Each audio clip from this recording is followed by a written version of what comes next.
அஸ்ஸலாமுஅலைக்கும் friends. இன்றைக்கி நம்ம சேனலில் ஒரு ஸ்வீட் ரெசிபி தான் பார்க்க போகிறோம். அதை பண்ணுறதுக்கு ஃபர்ஸ்ட் ஒரு பேனில் தேவையான அளவுக்கு நெய் ஆட் பண்ணிவிட்டு இது கூடவே அரை கப் அளவுக்கு ரவை ஆட் பண்ணிக்கோங்க. ரவை ஆட் பண்ணிவிட்டு நல்லாவே ரோஸ்ட் பண்ணிக்கோங்க.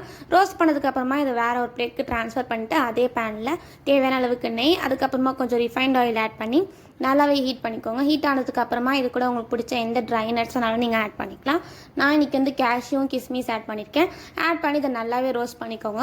நல்லா ரோஸ்ட் ஆனதுக்கப்புறமா இது கூடவே சொரக்காவை நல்லா துருவி சேர்த்துக்கோங்க.